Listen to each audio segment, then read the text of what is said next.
Bonjour à toutes et à tous, voici une nouvelle vidéo concernant l'entretien, motivation et mise en situation professionnelle.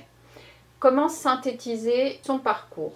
Donc cette seconde épreuve orale comporte un premier temps d'échange d'une durée de 15 minutes qui débute par une présentation de 5 minutes maximum par le candidat, des éléments de son parcours et des expériences qui l'ont conduit à se présenter au concours et en valorisant les travaux de recherche, donc le mémoire, les enseignements suivis, les stages, ça peut être un engagement dans une association, ça peut être des périodes de formation à l'étranger.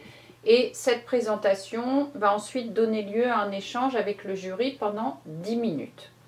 Vous avez donc 5 minutes pour présenter votre parcours organisé qui va justifier votre candidature au CRPE. Autant dire que ce temps, il est très court et que vous devez donc l'anticiper, le réfléchir, l'écrire et l'apprendre.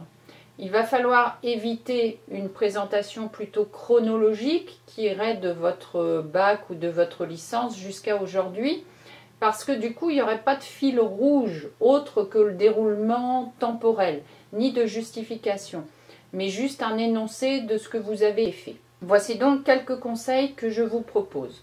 Vous pouvez mettre en perspective le Master MEF, si vous l'avez suivi, avec votre licence. Par exemple, comme j'ai réalisé une licence en sciences du langage, j'ai choisi d'approfondir la thématique de l'enseignement de la conscience phonologique lors de mon mémoire, afin d'acquérir de solides compétences transférables auprès d'élèves en difficulté de lecture.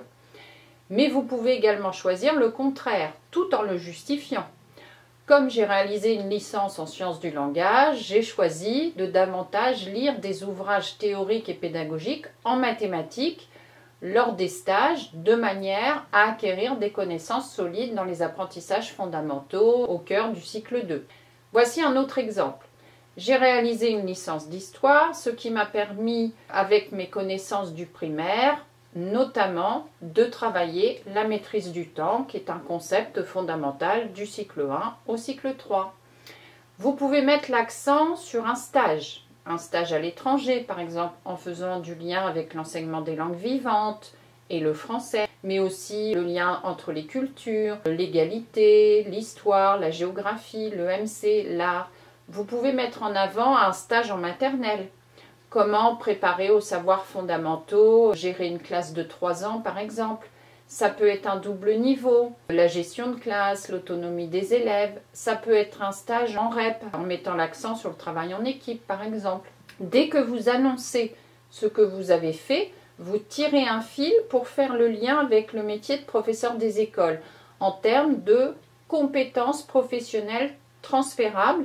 Et surtout, vous le verbalisez, cela. Ce n'est pas au jury de le deviner. Si vous dites, si vous pensez que vous avez fait une licence d'histoire et que forcément ça a un impact sur l'enseignement de l'histoire, mais que vous ne le dites pas, on ne sait pas que vous avez pu transférer ces compétences. Donc il faut le faire de manière claire, explicite.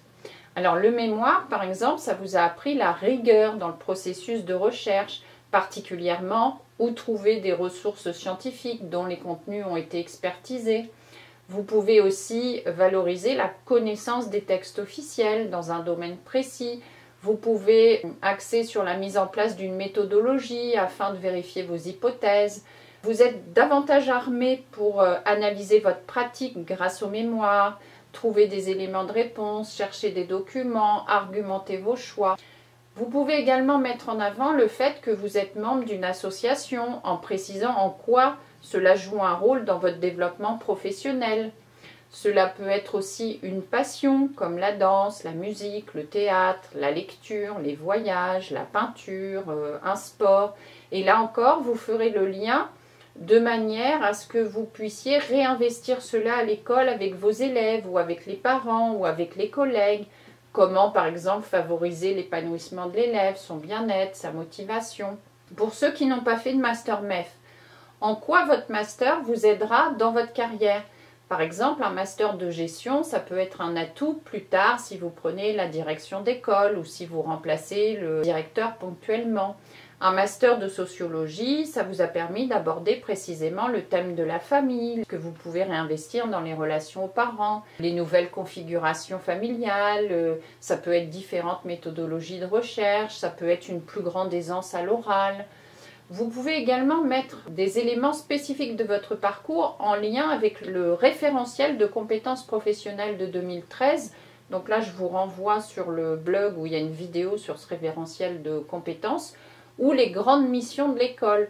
Alors les grandes missions de l'école, c'est transmettre les savoirs d'une génération à une autre, véhiculer les valeurs de la République. L'école intègre à une culture, elle forme le futur citoyen. Donc en fait, le futur adulte, l'enfant futur adulte sera responsable, il jouera un rôle dans la société. Cela peut être au service de l'égalité entre tous les élèves, la réussite éducative, sans forcément mettre en avant uniquement un ou plusieurs domaines disciplinaires. Le jury, en fait, va vérifier votre aptitude à vous adapter à ce nouveau métier de professeur des écoles qui est en perpétuelle évolution. Donc, il faut lui montrer aussi au jury que vous réfléchissez, que vous évoluez, que vous savez mettre les choses en perspective, etc. Encore une fois, vous ne restez pas sur un énoncé de votre parcours. Votre parcours doit mettre en avant votre réflexion. Donc, vous allez montrer vos qualités personnelles de jugement, d'argumentation. Le jury va aussi examiner votre capacité à vous exprimer, à communiquer, à écouter, parce que le métier d'enseignant, c'est un métier où l'oral est très important. Donc, vous allez développer durant 5 minutes quelques traits que vous avez choisis et argumentés de votre parcours post-bac. Et c'est l'échange de 10 minutes qui va suivre qui vous permettra d'aborder d'autres traits que vous aurez mis de côté au départ. Donc, vous pouvez faire ce choix de manière délibérée à l'avance, ce que vous allez présenter en 5 minutes et ce que vous gardez pour l'échange de 10 minutes. À bientôt!